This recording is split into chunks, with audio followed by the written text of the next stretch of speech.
know it goes something like that. Okay. Hey, everyone. And yep, I'm going to get there. Okay. Hey, welcome to the Expedition One podcast. We have a special guest today. His name is Edward Shin. He's from Krokem Outdoors. Is that correct? That's correct. Yeah. Okay. Sweet. Edward, thanks for being on the show. Thanks for having me here. Let's talk about Krokem Outdoors and what you do and all that fun stuff and what we just did to your truck. Oh yeah, man. I want to just talk about the truck, what you guys done. But yeah, just a brief intro. Krokem Outdoors is primarily started off as a backpacking YouTube channel. Okay. Where I went backpacking, recorded that stuff on my cell phone and on a GoPro. And I didn't think much of it. I just wanted to record my adventures and look back on it maybe 10, 20 years from now and just say, hey, I did that. And, you know, it's better than pictures. And then I made a video and people started watching it and commenting on it. And people said, hey, what gear are you bringing? I said, okay, I'll make a video on my gear. And just kind of blew up. And then kind of down the line, I was like, man, I'm getting a little older. I'm married to my wife now. And she likes backpacking, but she likes more of the comforts. And you can't really backpack. I mean, I used to carry like 50, 60 pounds. And I can only carry so much. And that's excessive, right? Yeah. So we went car camping and then we're like, okay, car camping's fun, right? But we want to go, you know, a little bit more remote, and she doesn't like crowds and I don't like crowds too much either. And then we noticed, hey, there are certain things we need more and more and more. And then it just turned into overlanding, I guess. Yeah. But yeah. And then as we start to build up our vehicle or whatever we need to take us out there. I mean, generally speaking, you can technically go somewhere in a Camry, you know, Right. and And then of course you have limits. Now, if you go river crossing and stuff like that, then of course or if you go camping in the winter, which we love doing. So, and then you're going to need to upgrade your tires and stuff like that. Yeah. So that's how it just evolved. And then I started filming that stuff and more people loved watching. And I said, okay, there's an audience.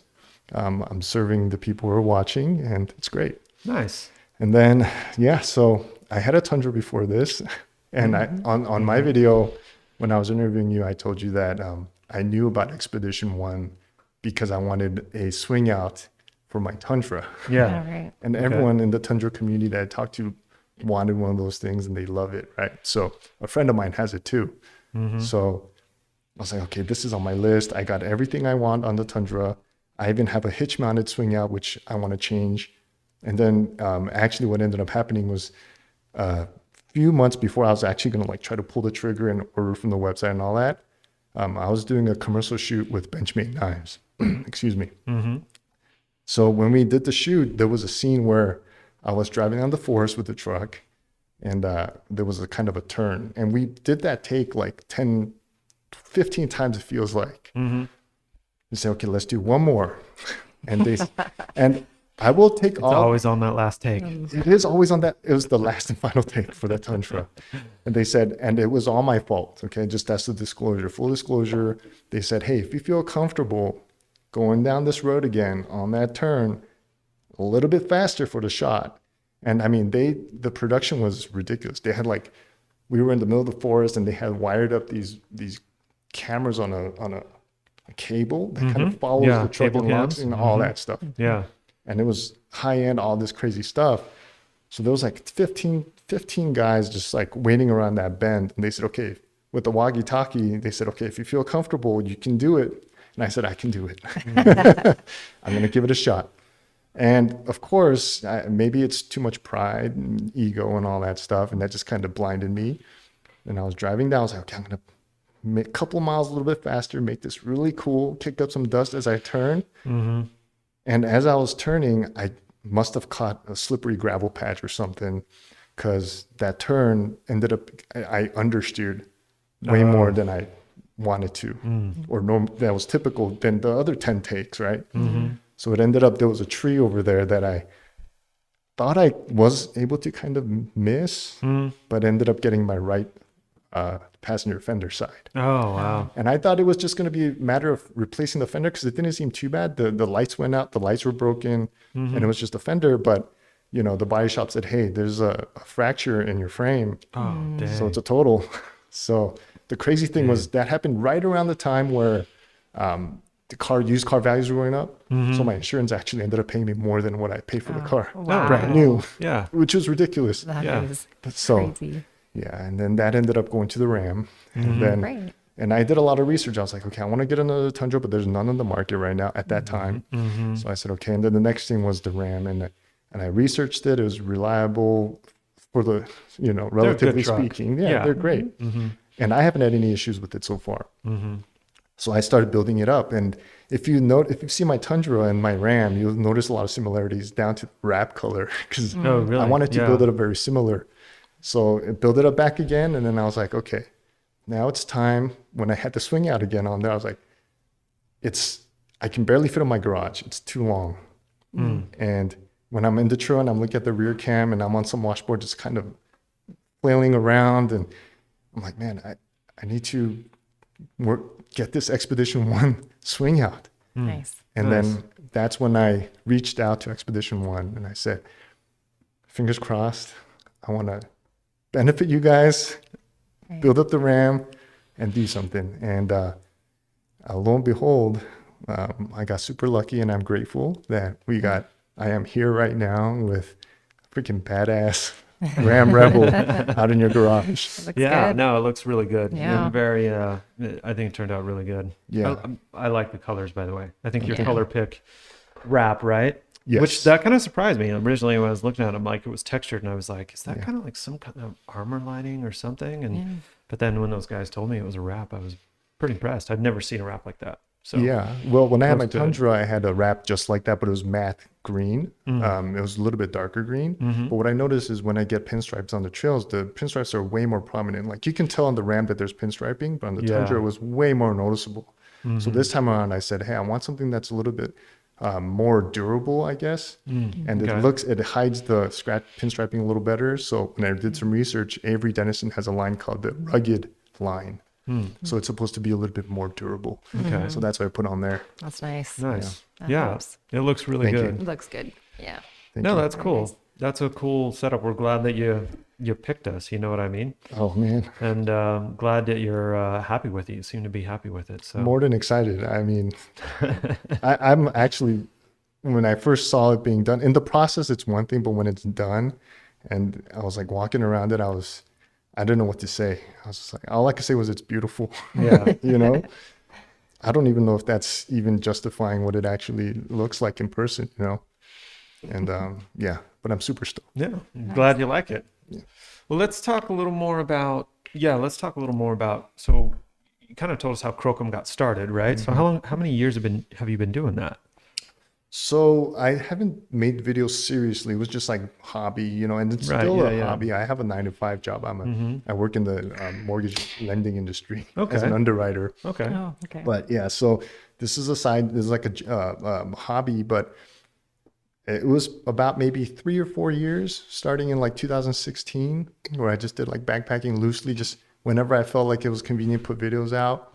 And then the overlanding content has been a couple of years now. Yeah. Nice. And that's when I've been trying to be more regular, because not only was it fun, I love doing it. And, the demand, like people kept asking for more and more videos. Like, Yeah. but I'm like, I can only do so much, but the goal is 1 video a week is what I try to do. Oh, that's Yeah, really good. that's a good goal if you're getting close to it too. Yeah. Because it can be hard. It'd be hard carrying you have a full-time job and then you're trying to do something on the side, right? Even like us doing this podcast, it's kind of like we have like the same goal, but we're not even close. Yeah. This is like one a week this is episode tough. 10, but I mean it's pretty good. I mean we've Yeah. been getting a little better, It's time consuming more than you think. I mean, the videos, the editing, and all that goes into the backside. It does. Well, but I mean, this podcast room is impressive. Like this is it. It looks like this room is primarily for podcasting, right? Or that's the Pretty much. impression I'm getting. We stick a lady over here in the corner to do like Some bookkeeping. some bookkeeping and stuff. Once in a while. Yeah, We make the it's pretty much the bookkeeper hang out. podcast room. Yeah, we had it out in the main showroom, and I'm like, let's move it in here. And Yeah. she wasn't super excited, but that's all right. She got over it. She deals with She's flexible. my stuff. She's flexible. Yeah. Well, this Relatively. is legit. Yeah. Well, thanks for coming on and liking it and stuff. What other questions do we have for him? Okay, so Krokem Outdoors, right? Yes. That's what it is. Mm-hmm. Where are you? Instagram, Facebook?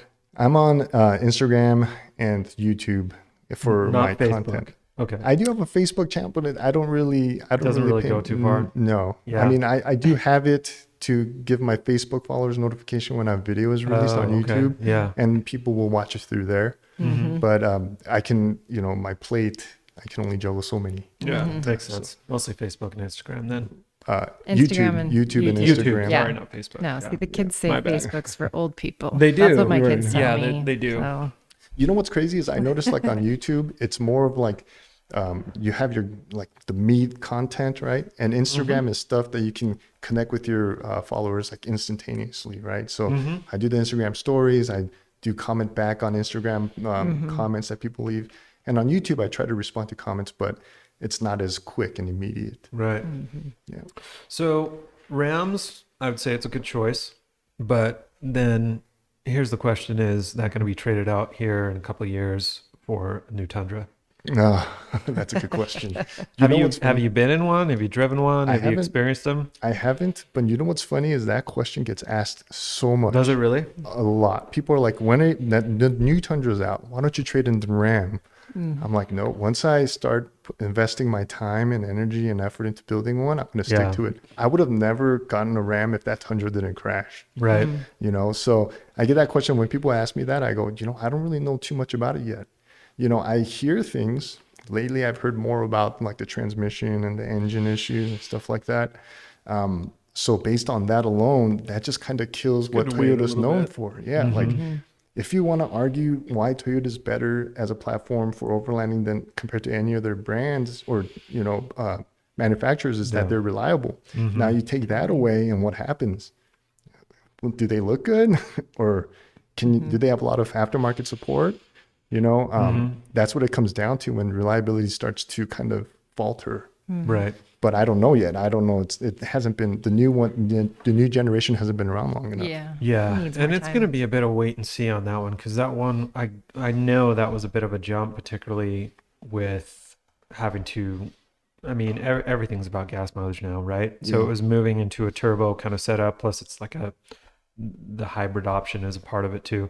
Right. So that was an interesting jump. Ford did the jump. Usually Toyota, well, the engineers from Toyota that I've talked to bill it as their company is a evolutionary company, not a revolutionary company. So usually they're not doing any big changes, right? It's very rare for that to happen. But now that we have a new Tundra, they did big changes. It's very much a different thing. So it's probably a larger jump than they're used to. I would imagine it's going to take them a little bit longer to feel into that kind of setup, into that motor. It's a good motor.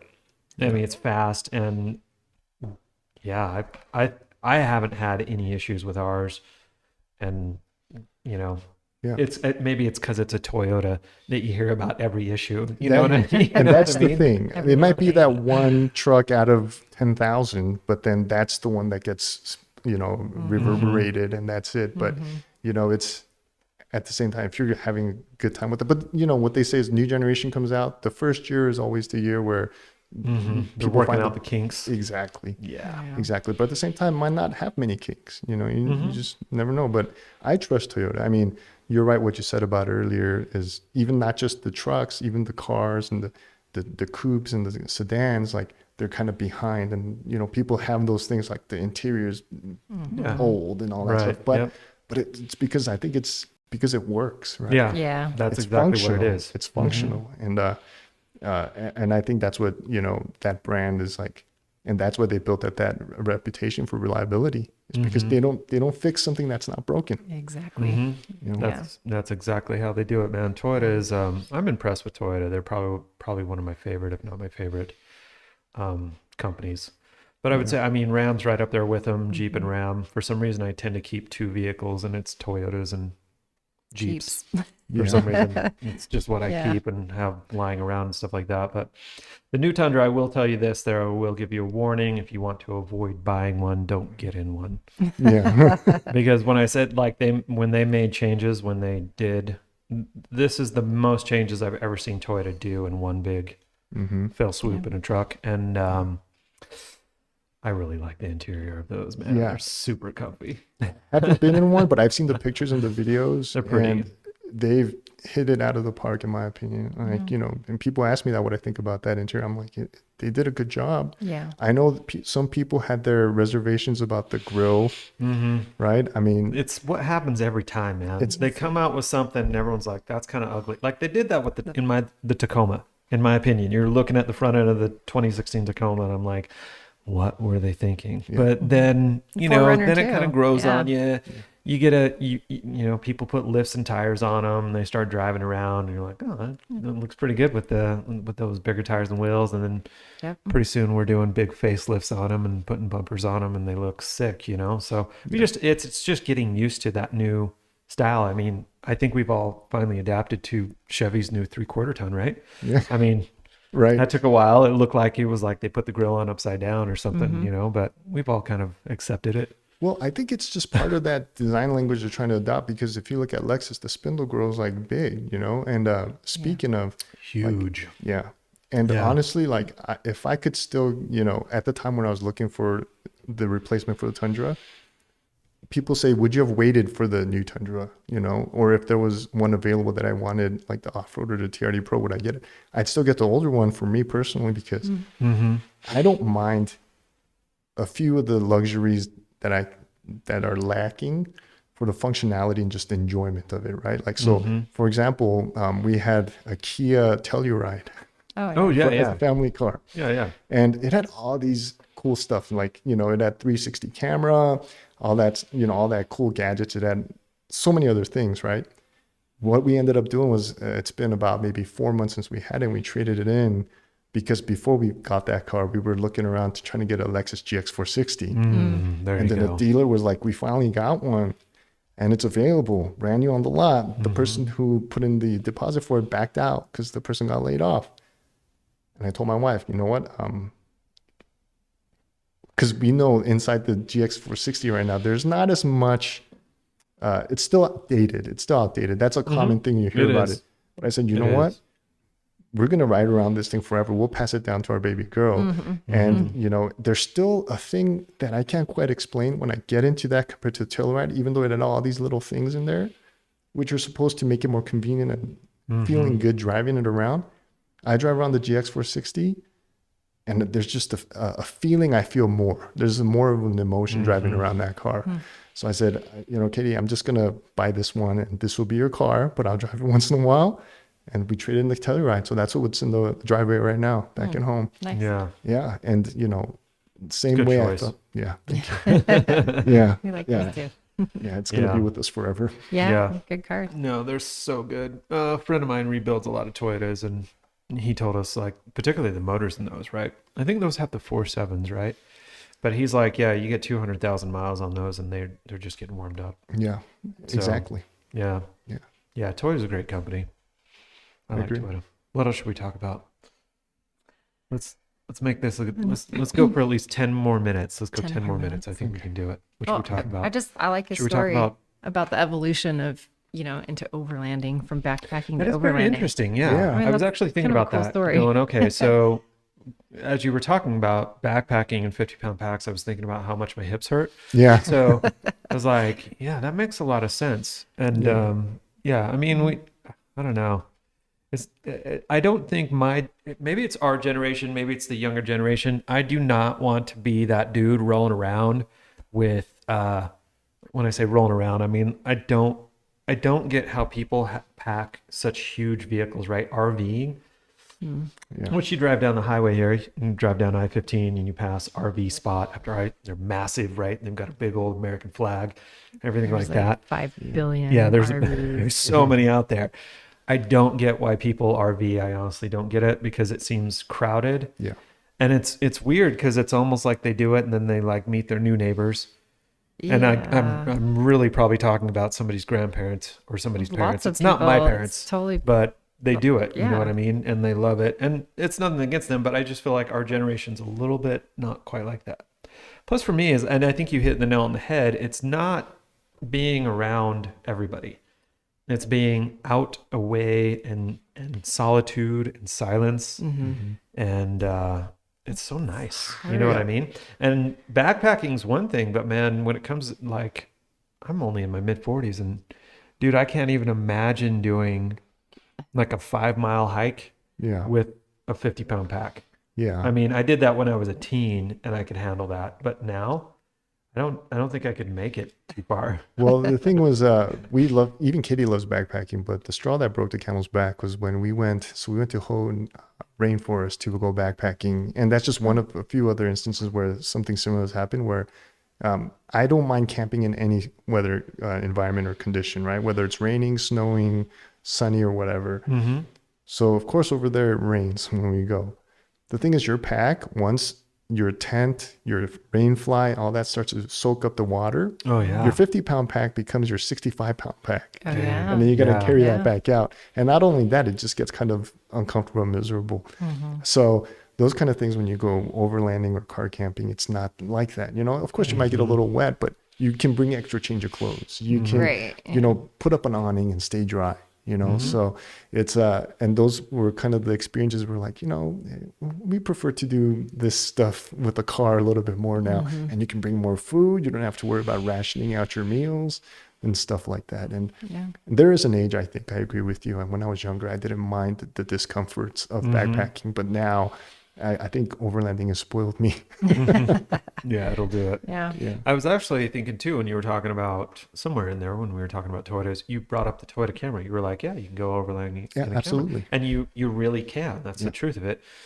But then I was thinking, Camry is not the ideal pick for most overlanding, particularly when we're talking about river crossing. But then I was thinking, you know what would be awesome is to get a Toyota Corolla, because like, I don't know if you knew this, but like in Afghanistan, like everybody's old Toyota Corolla from America ends up in Afghanistan. Even Like, the trucks not even too, kidding. right? Yeah. Like, well, yeah, but they love Corollas, man. There is more Toyota Corollas on this planet in Afghanistan than anywhere in the world. No, I didn't know that. Yeah, it's crazy. Like, they all roll. So I'm just thinking we should build an overland Corolla. Well, is there a particular reason why that's like that out there? It's probably because they're cheap, right? So they're low cost. Like a lot of them, if you look at some of the pictures of them, like they've clearly like lifted them. They're like higher up and stuff like that. I just think that they're cheap and they're just durable. And you can just drag them across all sorts of dirt, unimproved, nasty roads. I literally think that's it. Yeah, I was doing some research on Afghanistan a while back, like when the war there was hot and everything like that. And that was one of the craziest things that came out of it, was like, they have so many Toyota Corollas. Like, when we're done with our Corollas, they literally ship them to Afghanistan. And it still keeps going. Yeah, and they keep using them. So I guess that's at least Put a couple years ago, it was the on pick. one? Yeah. Let's build one. Yeah. Just give it a little bit of lift, keep the same little stock tires, Roof right? rack. Do a little bit, do a roof Flyers. rack. Yeah. We could do some rocker guards. We should just do a big aluminum skid plate all across the bottom, right? And then put a snorkel on it. I mean, get some knobbier tires, you know, That would be 29s. It'd be sweet, dude. And then take a trip out to Afghanistan with it. Yeah. Yeah. Ship it over to Afghanistan. I don't think I want to go. No, not right now. But there's lots of fun places you could go with one of those. I think it'd be cool. sure. Yeah. Yeah. Okay. It's a plan. Should we do it? Yeah. Do it. Let's do Are it. you guys making more like show cars like that and stuff? I know you guys have a few with your Jeeps and stuff, but Yeah. I mean, we build new show cars every year. It seems like. Really? I mean, what are we working on right now? So we got another Bronco. We did one for SEMA that wasn't ours. We gave it back. But we have our Bronco that we're going to build for SEMA. We have our Tundra that we're going to build for shows. We have a Nissan Frontier that we're building for shows. Is there anything else that we're building right this minute? Besides the Tundra, I'm taking the Tundra. The guys from Ready Lift are going to try and figure out a lift for the it has airbags in the back. Nobody's really doing anything, so we want to see if they can do a lift that will incorporate that for the airbags for the back of it, so we can keep that. We just literally got the only Tundra we could find. We were just like, yeah, they're like, what do you impossible to want? I'm find. like, just give me one. And Yeah, so whatever we you got a got, pretty take loaded it. up one. So, but Nothing else. Our that's hope new. is, our We hope got is we have TRX a and few things that, T-Rex. TRX we want to build be that we badass. plan on doing.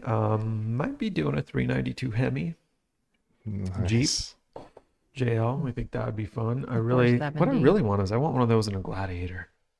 Like they just need to do it, and they're probably planning on doing it, but they're just holding off. Yeah. They're just holding back a little bit, but that's gonna be sweet. Well, And what do you do with your old ones then? Your old show cars? we usually sell them, or I keep them Yeah. if I really like it. Yeah. Yeah. Stick it somewhere in a showroom and Yeah. drive it. So, but yeah, we usually sell them. It's usually what we do if we're not going to keep them. I have a Tacoma up for sale right now, And a Gladiator. and a Gladiator. Yeah, our Snazberry Gladiator or Snazberry red one out front. I kind Yeah. of want to keep it, but then at the same time, I'm kind of like I could pay off other stuff and Yeah. Right. we could do other stuff with that money. And we have at least 2 other vehicles, possibly 4 that we're planning on picking up before the end of the year and building. So there's 2 that I'm not going to talk about because I don't know if we're going to get them, but we're working Okay. really hard to get those. Fingers crossed. Fingers crossed. And Yeah. those are going to be hopefully really sick SEMA trucks, but we'll find out. Now, has the chip shortage been an issue? Has that affected your? Oh yeah. Should we talk about that fun stuff? I mean, Huge it's affecting all of issue. us right now. Everybody, and it's getting worse. I saw Yeah. 2 articles yesterday. Ford is getting pounded because of the chip shortage. That's a big Mhm. part of it. Yeah, it's affecting everything. Yeah. It's affecting everybody. It's affecting new car sales. Yep. It's kind of crazy. I think the reaction to COVID. Now just open up a can of worms, but I mean, it made sense when we started on it, and I think now, because I'm not trying to be a weird snob, but I studied microbiology before I went into engineering. It's Mhm. kind of weird. It was like one of those where I was walked in. What do they call those? Where you're like walking to like the big. It wasn't in a gym, but it was like, I guess they called them like something fairs, right? Like Career major fair? career fairs or whatever Mm. major Job you wanted fair. to do. Mhm. Job, yeah, it was for your major, right? And I had not declared a major and I had no idea what I wanted to do. And I'm wandering around and I looked at the business guys and they were all wearing suits and I thought they looked really uncomfortable. And I was just like, yeah, I don't want to do what those guys do. And Just didn't want to wear a suit. yeah, and then I saw this girl, kind of this nerdy girl over there with some petri dishes, and I'm like, "What are you doing?" Like, "Oh, microbiology," and I'm like, "Oh." So she told me about it. I'm like, "Oh, sure, let's try that." And so I did microbiology with a pre-med emphasis, and I got quite a ways through it, and then I switched to engineering. But yeah, long story short, like when I saw COVID coming, because I did some upper level courses on pandemics and stuff like that, I was like, this is going to be nasty. This is going to be really rough. Hopefully it's not going to be as bad as they say it is. I was really worried about when it comes down to this kind of stuff, it's always the immunocompromised. That's always what it boils down to. Elderly, young, and immunocompromised that always get hammered. Fortunately, with this COVID, with this specific illness, it was mostly elderly and the people with lots of comorbidities. It's the usual people, right? They have, immunocompromised systems and stuff like that. I think now that we're several years into it, I think it's kind of like it from my standpoint, it's gone exactly the way it was going to go. It was going to go to where usually this is how it works. It's really nasty because you have code. A lot of people don't get what viruses are. They act like they're alive. It's not alive. It is literally, here's this little, like the coronavirus. This is a little ball of a protein ball with little spikes and stuff on it, right? These spikes particularly have an interface with our cells, right? That's their purpose. And effectively, it's just carrying code. That's really what's in there. There's nothing to make it a living cell structure organism, right? Because like you can have a single-celled organism, right? Those are things, bacteria, single-celled. There's a lot of factory systems in there, a lot going on in there that actually make it a living thing, right? But when it comes to a virus, it's not alive. But it's similar to like an SD card. That's what I compare it to. Or a jump drive, right? You can't actually do anything with it, but when you plug it into a computer, that code that's in there can now interface with the computer, right? And the problem is you're actually taking code that doesn't belong. It's not been processed by our system. It's been processed by something else. And it's used to something else. But now our system and our enzymase and our enzymes and stuff like that, and the stuff that produces the code, that regenerates the code, the RNA code, and everything like that that develops the virus, it's now doing that. And our body knows that it doesn't belong there, right? And so then our body wants to react to that and attack it and change it and fix it because it's spreading throughout and it's damaging cells, because that's what it does, right? It goes into the cell, the cell recodes and it builds up in the cell. The cell lyses, it kills the cell, and so it's damaging the body. Body wants to react to that, right? And we're just getting to that point where it's gone the direction where I figured it would go, because what happens is as our bodies code it, it changes. It morphs because we're coding it. Human DNA is coding it. It's human systems, human factory systems are coding this and changing this. And slowly over time, usually what happens, sometimes you get it turns nastier. You can always get that lucky roll of the dice and you get a nasty one. That's probably what Delta probably was it was a nastier version. And now it's kind of like, now we're in Omicron and Omicron this, and now we're getting to the point where they're getting it and they're taking tests and the tests aren't really detecting it. And that's just because it's diluting, and that's a really good thing. And so we're getting to the end towards of what the pandemic probably is. I mean, it's never going to go away. This thing will be with us for the rest of our lives. Yeah, people will still get sick from it, right? Yeah, it's just going to keep happening. What hopefully it'll do is it'll just piddle out to the point where we're not registering it. We're not registering that it's killing anybody. You know what I mean? Like right now, we can count it, and we know. Same thing with the flu. The flu still tends to be nasty enough that we know. Yeah. But if we can remove, over time, as our bodies are conditioned to it, and that's why it's like, I think like you're seeing like stuff happen in China where reactively they're going so reactively against it, right? And they want to shut it down, and it's like, bro, that's a hard gig, right? They've got 1 billion people there. They're in very condensed living spaces. I mean, that's a hard one to stop, right? Yeah. And because the worst part of it is that it changes so rapidly. They can change so rapidly, and we're only being able to verify the ones that change, that we're really only paying attention, I should say, or watching the ones that change that still are quite deadly. It's quite possible that there's versions that have kind of like become very, not deadly, I guess is the word, not virulent, right?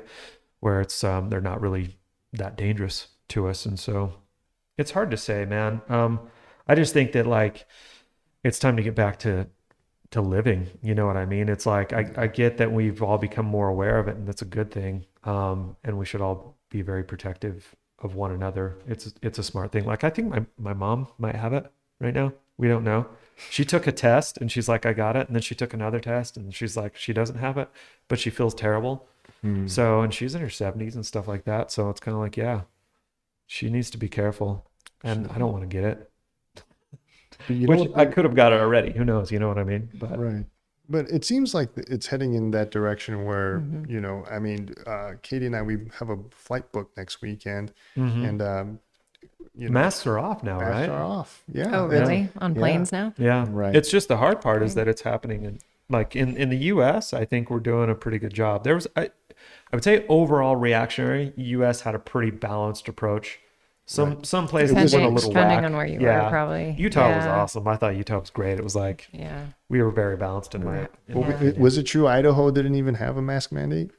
Probably. Dude, Wyoming had a mask mandate, and we went to Wyoming, and like people, when we walked in with masks, people were like, who are these guys? Right? Yeah. Out of towners. It was like, we looked totally ridiculous. And then we're like, all right. And then they sat us down at this restaurant, man, and they sat us at the bar because there was hardly anywhere to sit. And we were like, okay, that's fine. And they said a dude right next to this dude, and me and him are bumping elbows the whole time. You know what I mean? It was, we were wedged in there, and I was like, well, I don't think these guys are too worried about the whole COVID thing. But I think it depends on where you were. Yeah, I think so too. It can get pretty bad. About a few months back, Katie and I, we just took like a weekend staycation type thing to Seattle, and which is about 3 hours away from where we live now. And when we went there, we're like, okay, we're just going to stay one night there. And we try to take monthly trips for the weekend somewhere just because of the baby. We'll have her mom watch the baby, and we just have our couple time. because we don't really get that anymore, right? Yeah. So Nope. we Welcome said, to kids. It's great. Well, exactly. You love them, but at the same time, you're just kind of like, we'll leave you alone. And so when we did that, we went to Seattle, and I thought, okay, so that's when the mask mandate was still in effect. Mm-hmm. But over there, what happened was you couldn't dine in any restaurant. You couldn't even step inside a restaurant if you didn't have a proof of vaccination. Oh, really? That's a little different. Yeah. I mean, so there's the other different extremes, Yeah. But then the thing was, we just went there a few weeks ago, and, just no masks anywhere. Really? Walking. Yeah. So it's like, okay, something must have happened over that time where they now think it's okay. You don't need vaccination. It's all good. Just have your food. And I think everyone got Omicron and went, oh, well. Yeah. Dude, in January, everybody got sick. It Except for seemed him. like it. He's the Everyone- only person here Uh-oh. that hasn't been vaccinated either. And I think he's just a super spreader over there. I think that's just what he's got going on. super healthy. Yeah. Yeah. So, but Yeah, we had it. It took the rounds. yeah, Here. I'm pretty sure we got it. I mean, she got tested, and like our kids, everyone felt sick, right?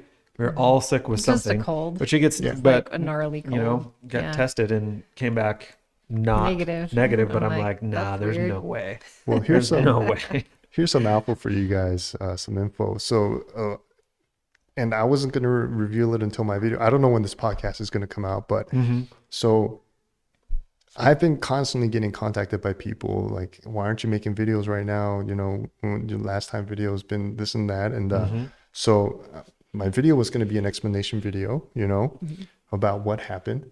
And the information is coming out here first on this right. podcast. We caught COVID in November. Our whole house did, except the baby. The baby was fine. Which is That's awesome. good. Yeah. Yeah. And the crazy thing about COVID is because I had the flu before, and so it felt like the flu. It felt like the flu, but it was a little different. Cognitively, it was I couldn't really think. I couldn't be creative, and that's one of the things why I couldn't really put together a video at that time. And it was kind of like a blessing in disguise too, because that time off I took off from work and creating videos, I was able to nurture into this family time. And in my video, I'll kind of go more into it, but it was something else. Like it was the flu, of course, you got sick and all that stuff, but I tried to put two and two together and it just did not work, So, but that lasted for about a week and a half. And after that, and I tried to get back into the normal daily routine, and I did. It was just like, being, sick, the flu, but it maybe a little bit more severe. But, it was back to normal, and no big deal after that, so, but I mean, I feel fortunate still, like I said, it was a blessing in disguise because we were able to benefit in other ways because of that. And we're trying to look at the positive side of things. Yeah.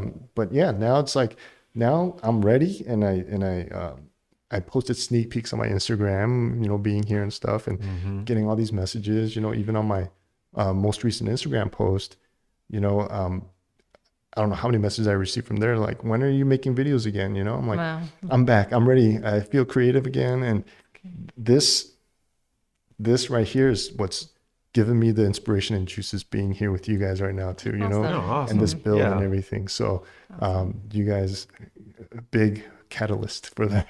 Awesome. But yeah, so that's what happened. And so I can see why, people would try to take precautions when it was starting, and I mean, it'll knock you on your butt. Oh yeah. And so That's Dude, the just the crazy thing second about Pfizer it shot too. knocked me on my butt. That was Well, there's such a varied response like that. There is. And because I know That's right, it people really that have is. similar experience as you, that some lingering stuff like long term, that's just been really hard, that long haulers kind of stuff going on for them. It's been really hard. And then we know people that passed away too, several. So yeah.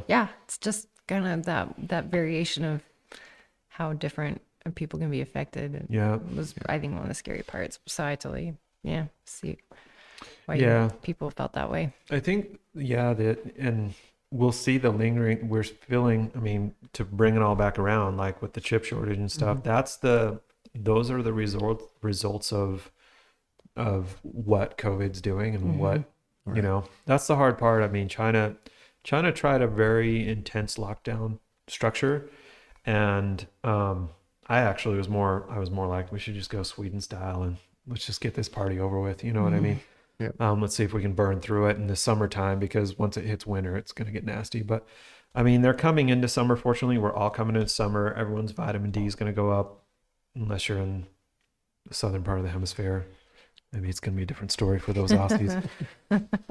So, but you know, hopefully we're getting towards the end and things will start getting better. I think normal. we are, Yeah. you know, I think we're moving to a normaler spot. I think with the economy, US economy, you're seeing, you know, they're doing everything they can to deal with that. Well, wasn't there a fire in the warehouse or something like that in China where they were manufacturing the chips? If there was, that's crazy, because JVC. there is so many crazy things There's like that crazy going things on going right now. Like Yeah. they're like, okay, so the breadbasket of the world is at war right now, or not world, but you know, Europe, sure. right? Ukraine's having its war problems. And so they're not able to plant their crops. And so that's going to cause a shortage. But then there's like 10 plants around the United States. Like 2 of them got hit by airplanes and lit on fire that are food processing plants. And it just makes you go like, isn't this kind of weird? And then like this one, a boiler exploded, and this one just lit on fire. And you're like, this is getting kind of weird, right? Well, you go grocery shopping, you feel it, right? Oh, for I mean, sure. food. I mean, we probably go weeks worth of grocery shopping and we're paying like $300 to $500. I was like, Oh yeah. that's ridiculous. Yeah. No, And actually, stuff's out all the time. Like this is a that good- was not a thing before, but a good moment of talking about this too is that, so with materials prices, our anticipation, we had to do 2 price increases last year. And I am very reluctant to do price increases. I don't like doing it because I feel like it pulls opportunity from a whole segment of people, right? That might want to get my product, and I want to get it in as many hands as possible. So I don't want to just do one of these where like it's only available to the elite, right? But when you have to do a price increase, you do a price increase. And our anticipation was that, okay, we're going to be pretty safe. And then we're going to come around to the first of the year. We're going to be able to either lower prices or just do more discounts, more sales and stuff, and get it out to the people. And even still, we're still doing sales. But with the gas prices going up, our shipping prices have gone way up. We haven't increased them so much, I don't think, have we? We haven't done anything to increase them. So we're just kind of eating that. some regions. But yeah, the other thing that was crazy is that steel was supposed to go down. We were expecting a 20 to 30% correction in steel, and it went up. yeah. And that was crazy. That was like totally unexpected. So now we're sitting there going, well, we don't want to do another price increase. So we're trying to hold it off, and we're just going to hold it for as long as we can, with anticipation that there will, because things do need to slow down. I mean, they really do need to. And there's some speculation of why things are getting more expensive. Some of it has to do with China change some of what their manufacturing processes were for smelting steel and stuff like that. Anyway, we'll see what happens. But yeah, it's pretty interesting. People are but feeling it. People are Yeah. feeling it. Everyone's kind of feeling it, and hopefully it can get better here. But we'll see. Yeah. Always pray for better outcomes. Well, the thing is, like, something like this is really unprecedented, right? So we don't really have a track record to refer back to. So we're just kind of seeing as you go. Like you said, we don't know, you know. And but at the same time, I think adaptation is important too. And you know, and I respect the fact that you don't want to raise your prices because you want to, you know, have that consumer base. But at the same time, if your shipping costs, you know, material costs are increasing as a business, like you're at a very tough position, right? Yeah. And it's not just materials and all that stuff. Like even like airfare, I've been looking it up, and it like tripled. Yeah. It is Isn't that crazy? crazy. Crazy. Right And Weird. And what is it for? Is it because of the gas fuel for the jets? That's Or part of it. It's pilot shortage too. pilot shortage. So everything is just like there's a shortage of everything. It's just Yeah. weird. is. I mean, I'm surprised there's 2 of you at this podcast. You know, so it's like, man. So we're just kind of rolling with the punches, right? Yeah. Yep. And just knock on wood, you know, things work out okay. Yeah. It'll take a while, but I think, Yeah, I'm We're I'm getting back to realizing normal. I'm much more optimistic than I thought I was. Like lately, I'm like, I'm a really Depends on who optimistic you're person. It's comparing weird. it to, I guess. Yeah, I think it is too. I'm sure you could find, the dude on Lego. What is that Lego movie? He's pretty optimistic. I don't remember his character. I don't know why I brought him up. So you, everything is awesome. Everything is Everything awesome. is Yeah, awesome, exactly. Okay, See, okay. everything's cool and you're part of a team. Yeah. Yeah. Okay. What do you think's causing it? Or what do you What? think is kind of moving you in that direction of optimism? My optimism? Yeah. Stupidity, probably. I mean, Ignorance? I don't just know. blind ignorance. Just like, yeah, well, being unhappy about stuff is never fun. So let's Well, just go with what's the value in There you being go. negative? I mean, do. agree. I do I ask agree. myself those You're questions. not really attracting What is the anything value? good. Yeah. Yeah. Good. So, Good question to ask yourself out there, kids. What's Yeah. the value in it? It's true. It's a good thing to go with. What's the value? Well, what good really comes out of it, Yeah. Right. at the end of the day, Yeah. yeah. Exactly. People will say sometimes pessimists are realists, but Mm-hmm. I mean, so are optimists. Yeah, You know, Yeah. absolutely. Yeah. It Yeah, depends on how you look at the glass, the old saying, half full, half empty. Mm-hmm. for sure. Perspective. I would go with. It's usually full enough, right? At least I can Full get some. enough. At least I can take a drink, right? Yeah, you're balanced with, you know? add a little You bit have extra. milk. Yeah, Yeah. exactly. I mean, well, I can drink it obviously, so it's not that bad. I mean, it's So I had a question for you guys. Yes, I didn't get yes. to ask yet. good. And I want to ask you on my interview, but I guess I'll just take it You from spaced here. it or But something, or go ahead. I totally forgot it. So where do you see Expedition One going in a few years from now? Like what? It's a What? glorious question. Yeah, Glorious. I was really, That's a good question. So our future goals and plans is just to try and keep expanding and growing our product line. We're trying to get more product available for more vehicles, and vehicles that we haven't done. Like we're doing the new Frontiers. We hadn't really, we did the Xterras, and that was one of those things where it Yeah. was like, oh, that seemed to work out okay. So we gave that a shot and we liked it. And Xterra people are liking our front bumpers. So we're like, well, they've been good. the Frontiers, I looked at the Frontiers. I was pretty impressed with them. So I'm like, let's do the Frontiers. And our plan is just to keep developing new products and get our products available for as many vehicles as possible and grow. And get them out to people faster. That's Yeah. really what our lead times are. We have a done lot- so much work to do that. Yeah. Yeah. Like part of my time today, like when because I'd be in and I'd help with the install for little bits in here. And the rest of my time was trying to fix some of our equipment that I'd crashed a machine. It wasn't totally my fault. So, but I will take responsibility. But, it was fixing a machine, getting it back up and running. And that machine's a key part of us speeding up and getting our product out faster and quicker. And so we're doing a lot of work to speed up our output so we can get more product out to people faster. Now, when you say expand, it's just expanding to different vehicles or products, as in like other kinds of products for vehicles, or So I tend to stick with what I know. Like I've had people ask me like, hey, will you do inner fender well linings for like Jeeps? And I just say no, because I'm like, there's 5 or 6 there's probably 20 companies doing them, right? And there's some that I'm like, that's an awesome design. I think that's really cool. But then from my personal opinion, I'm like, I don't get why people replace those. To me, like, you're putting aluminum in there and that looks fancy and pretty and stuff like that. But then I'm just going to spit mud up in there. Aluminum's going to corrode. It's going to tarnish and look like crap. Did I gain a lot by putting that in there? I'm not sure if I really gained. The plastic was fine. I didn't care if my tire ripped it up. So that's kind of a thing. I have a logic thought process I go through and I just ask myself, like, do I care enough to do this? And in certain circumstances, people come up with ideas and they're like, what about this? And I go, oh, okay, yeah, let me give it a shot. And it makes sense for what we produce.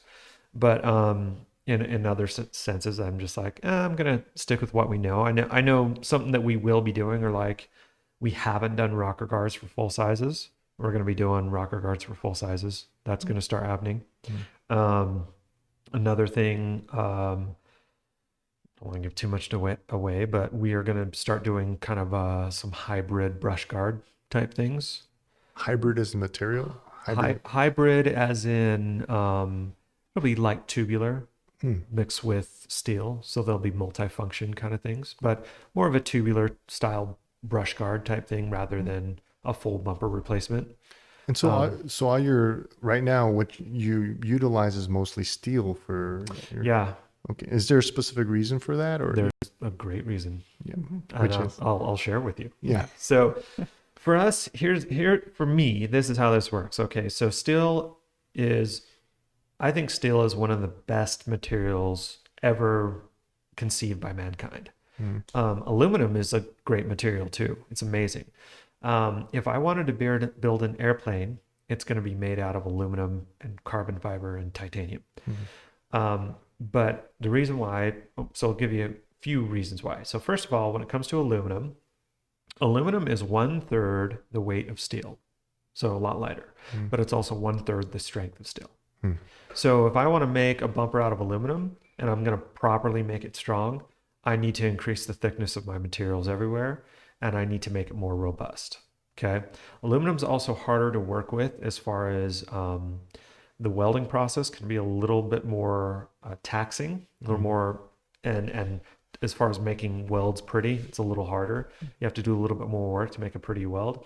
And on top of that, it's just more time consuming. And when it comes to if you're grinding aluminum, you wouldn't think so because it's a softer material, but it takes longer to grind. So it's a longer to process material, and it is also it is not nearly as strong. Like you really effectively, if you wanted to take apples to apples and say, okay, we're going to take the same style, look, and shape, and we want this to have the same strength as a steel bumper, you're going to have to at least double its thickness, right? And so then it's like, okay, so now you double the thickness of it. So it was 1/3 the weight, but now it's only 2/3 the weight. Okay, so weight savings is nice, but then now my expense has gone way up. Right. And now, so it's not only is it much more expensive, and it's also, those factors compound, but at the same time, a lot of people are under the illusion that aluminum does not corrode, and it does. It turns white and flaky, and it turns into white powder instead of a red powder. So no, it doesn't rust. That's correct. Rust is conclusive to steel or iron, but it does a different thing. It oxidizes, and its oxidization turns it white. So there's a lot of people, they really love the idea of what aluminum will give. And quite honestly, I love the idea of what aluminum will give too. If aluminum didn't cost, twice as much as steel, and then require so much more processing and so much more work to actually create and build and stuff like that. And for the complexity that we put in the style of our bumpers, if we wanted to simplify them a ton and make them really basic and simple and not have as much style, require people to do a lot more different things like cutting and trimming and things like that. And we were just making them thin, doing the things where people are doing like hidden winch mounts, which I'm kind of anti hidden winch mount.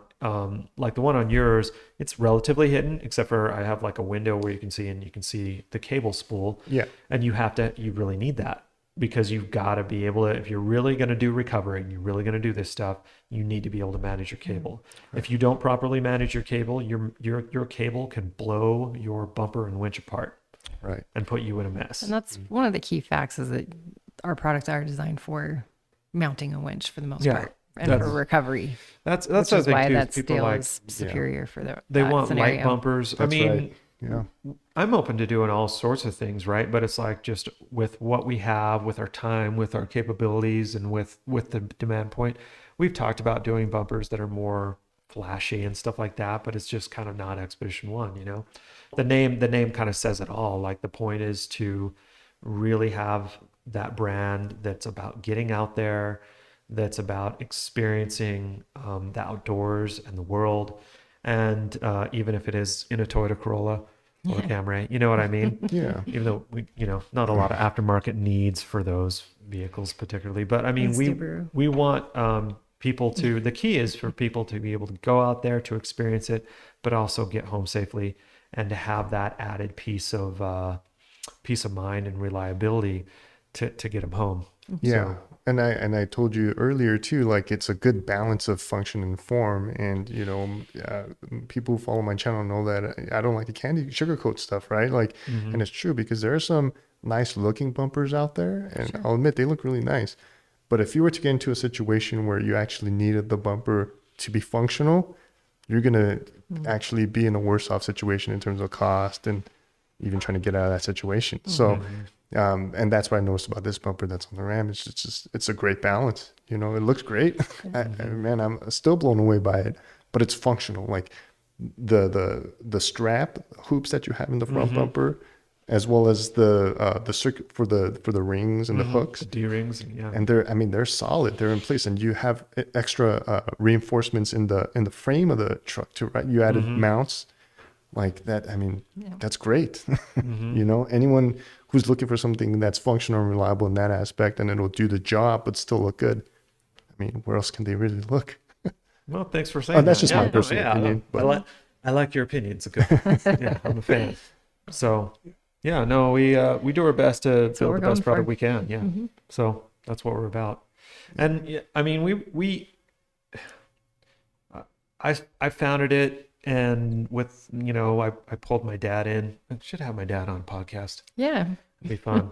I pulled him in, used his retirement to kind of fund the company and fund the growth, and so we bootstrapped it, you know what I mean? And with bootstrapping, you got to be careful with cash flow, and you got your limitations and stuff. But I mean, we'll grow as much as we can with what we've got, and we've got plans for the future. And I think, if you want, I mean, you probably haven't been to SEMA, right? I haven't. Okay, so you probably need to do that. Yeah. You'll enjoy that. You could go as yourself, of course, but if you need help getting in, I know a guy. But hopefully we'll have some new cool stuff there. So the Overland Expos, that was one thing I was going to talk about. Are you going to do any of the Overland Expos? Are you planning on it? Yeah, I'm trying to make more of an effort to go. So the one in Bend in July, I'll be going. Okay. So like it was crazy because I was posting some sneak peeks on my Instagram, and I know the marketing guy at Decked, and we have like a more relationship now. He said, "Hey, you want to put that car in our booth, at Decked?" And I was like, "Sure, why not?" Nice. I said, "There's some pinstriping on there. Is that okay?" He said, "That's even better." Yeah. He's a really cool dude.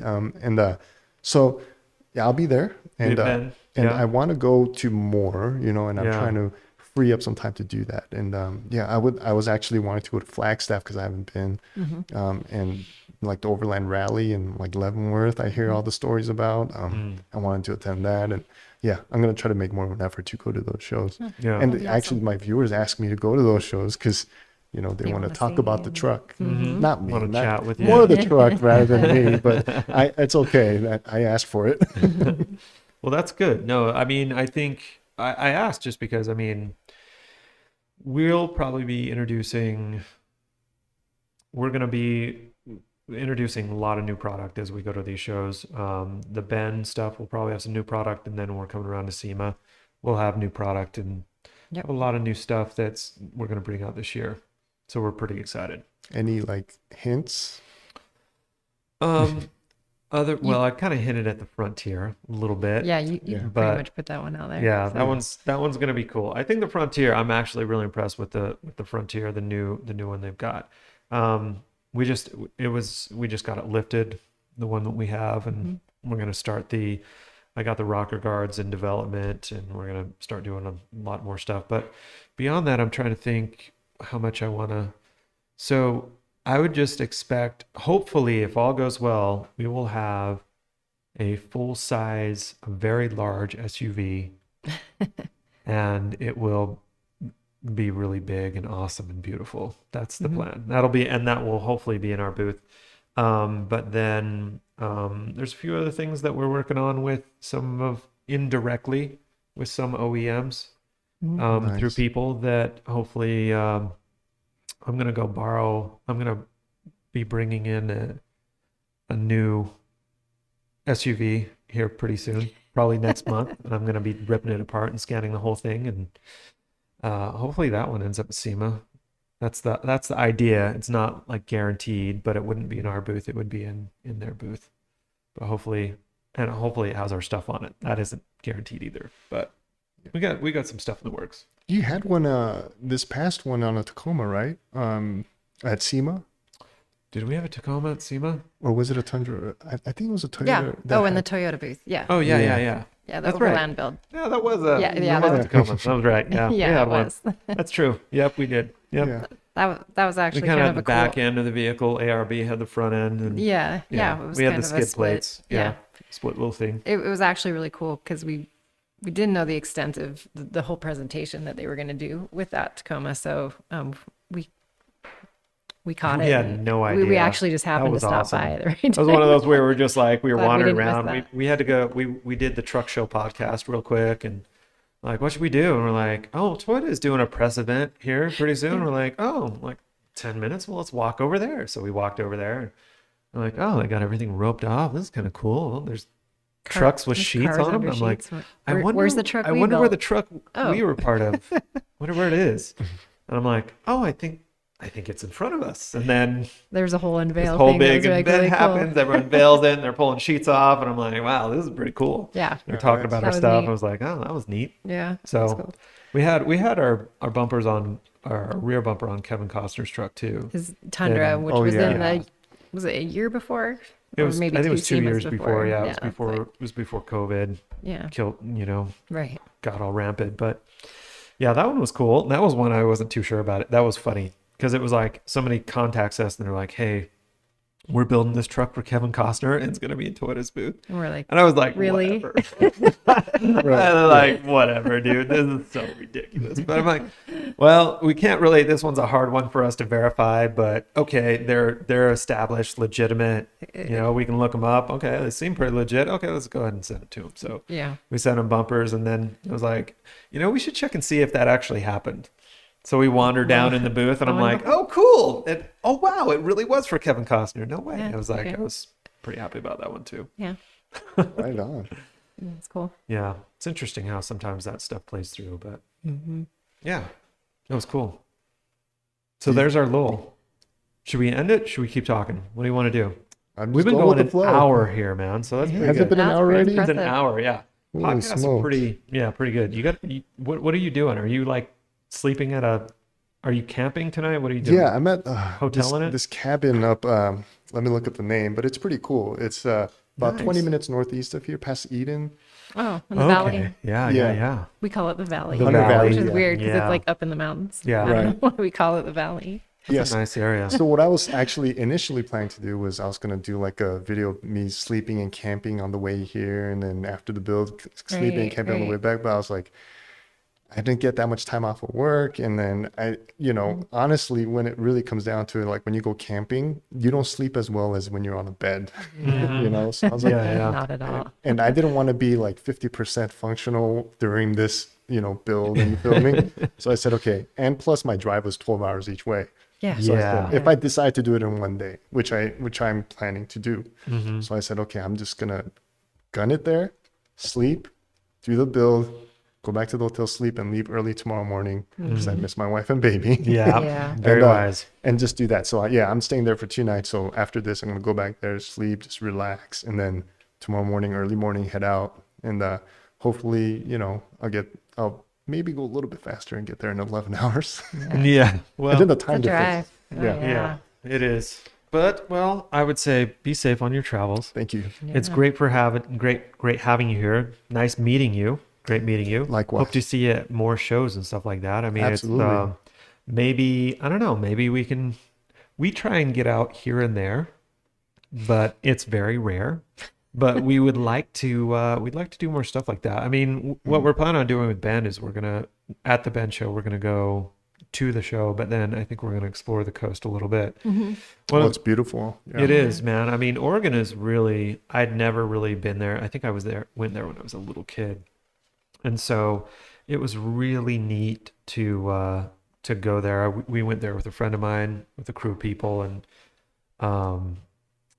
one of the coolest parts of it for me was we came up a sand dune. Mhm. They were like, yeah, just drive up that way. And it was all being filmed for a TV show that may air someday. Okay. Anyway, so driving up this thing and I come over the top of this dune and it was one of the coolest things ever. Was just there's the ocean right there, just like boom right there, and I'm looking at the Pacific Ocean. I was like, wow, we're gonna drive alongside the Pacific Ocean. That was really cool. Was that the Florence? Florence? Yeah. Yeah. Well, I've been there once, and it's beautiful. Yeah. Yep. So Nice area. I'm like, I need to get out and explore more. It's moments like that really, like when you've been, I don't know, if you're somebody that's stuck in a cubicle, that's even worse, but you know what I mean? When you're working constantly and you're focused on work, and then you just have those moments and you haven't had them, since maybe you were a kid, right? And you experience them. It's the stuff that really, it tells you need more of it, right? Yeah. You just need to draw more. There was one other point that was similar to this, what to me was, we were on our way to SEMA, and I can't remember why we pulled off, but it was one of my guys and we pulled off, and I think we heard noise in one of the cars, and we were trying to figure out what the noise is from or something like that, right?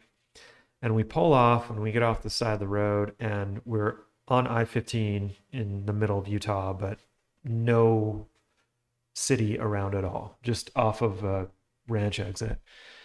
And I was enjoying the air, and I looked up and I'm like, holy cow, there are so many stars. I was blown away with how many stars there were. And I was just like, man, I need to get out here more. Because it just was so enriching. So yeah, here's to those moments, right? Well, there's a place called the Alvord Desert in Oregon, southeast Oregon, and it's considered one of the darkest places in the country. So people like to go there for constellation and stargazing and stuff. So, and because it's a desert playa, right? You see stars from the horizon, like on the ground level, all the way to the other side into the ground, just all around you. Yeah, and it's like bright because it's so dark there. Definitely a place I'd recommend. I've done a few meetups out there, and people have driven out there, and it's unreal. When's the best time to go? Summertime? I would not recommend summertime because it gets really hot out there. Yeah, I mean it's Oregon, but it's still the desert, and it used to be a lake bed, but it all dried up. Okay. But at the same time, don't go in the winter because it'll rain and it'll just turn to mud, and people have gotten stuck there, and they had to call rescue teams to go out there. The crazy thing is it's in the middle of nowhere, so like maybe spring, or in the fall when it's not as rainy. Yeah. But the crazy thing is over there, you get one of the best cell phone receptions in the middle of nowhere. Really? Yeah. Interesting. Yeah. There's a place called the Steens Mountains that's like, so from the desert, you look up and you see snow-capped mountains, right? Which it's a beautiful sight. If you just look up Alvord Desert, you'll see pictures on Instagram and stuff. And it's great. But there's a cell phone tower for some reason around there in that mountain. And I don't know why they have it there, but you're in the middle of the plane, like, at night, and you got like 4 bars with Verizon anyways. Best of both worlds. That's awesome. Yeah. So that's fantastic. it's definitely a cool place if you like those kind of things. Like what was it called again? You said Alvord Desert. Alvord. Alvord. Alvord Desert. Check We that might out. have drove through there when we were on our way back, I don't know. because we were out in the middle of Nowheresville for quite a bit of it, but it's hard to say. Yeah.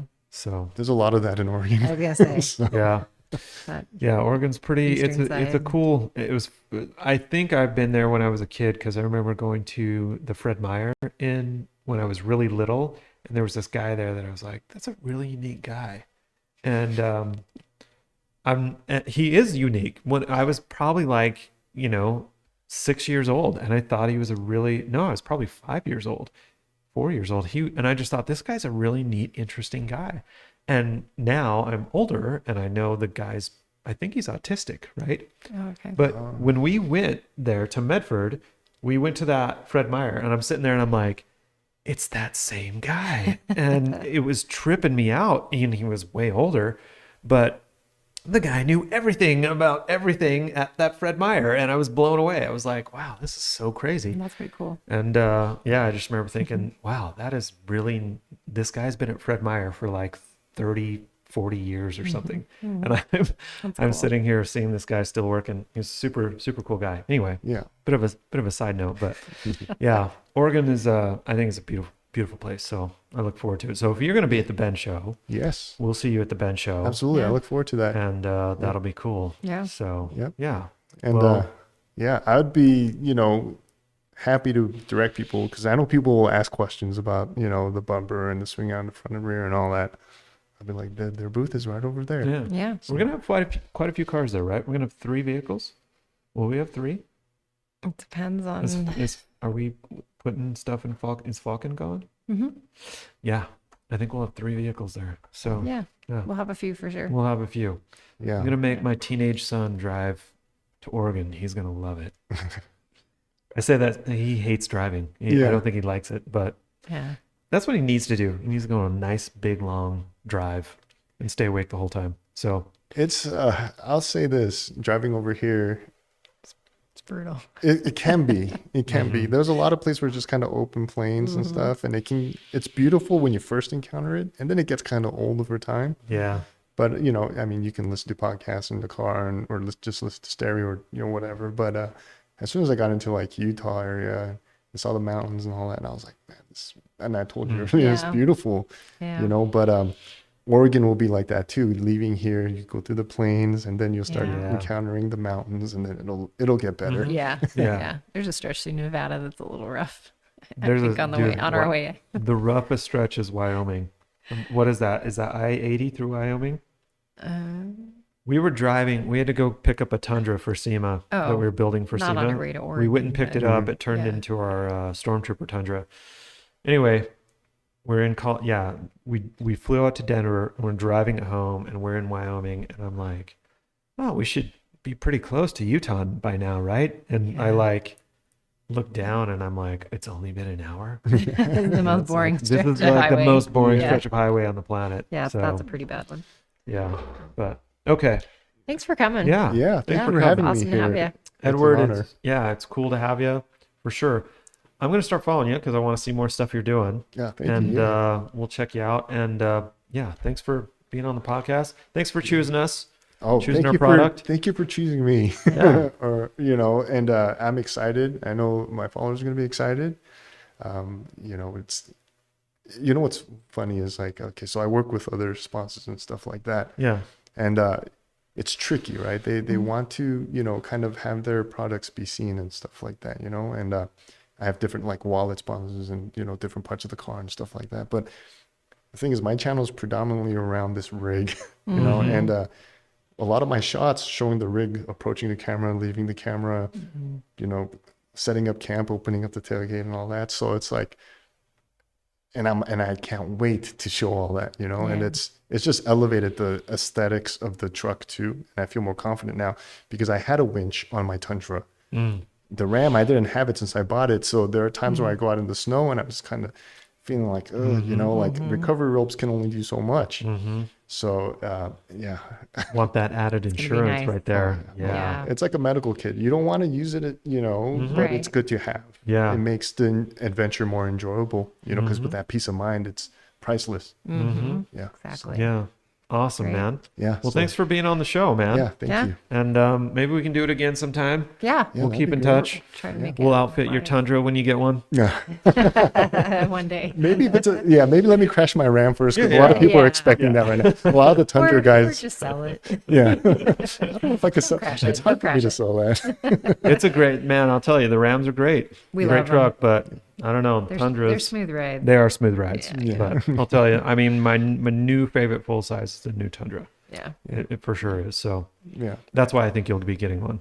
That's why I look forward to outfitting yours. Hey, gonna be never sick. say for me. Never say never. Yeah. I don't know. It might happen. Toyota will keep that they'll keep that style for years to come. Guarantee it. I got a couple of Tundra guys who still follow me. Actually, a lot of the Tundra guys still follow me, and then they leave comments once in a while. It goes, "Hey, why don't you do another shooter by the tree with the Ram?" I'm like, no, and they always want me to try to get the Tundra again. So, yeah, you just never know. It might Yeah. happen. But Yeah. I will say this: if I do, knock on wood, it doesn't happen, and I don't want it to happen. But if something happens to the Ram Yeah. due to some unfortunate circumstance, probably one of the first places I'll look is in the Tundra direction. Yeah, Nice. whether it's the old or new one. Yeah. Yeah, The new one, you'll like it. yeah. I Once think you so. sit in, it's going to mess you up. I know, It'll ruin you. I know. I feel like I'm like cheating on my Ram if I sat in the Tundra, So I know it's tough. But thank you for everything. The front and back looks superb, outstanding. Never thought I could even imagine it to look that way. I'm excited to share it with my people. And, Awesome. This is a great time. Yeah. Awesome. Well, thanks, man. All right. Thanks for being on the show. And everybody for watching, chiming in. Thanks for watching. And we'll see you next time.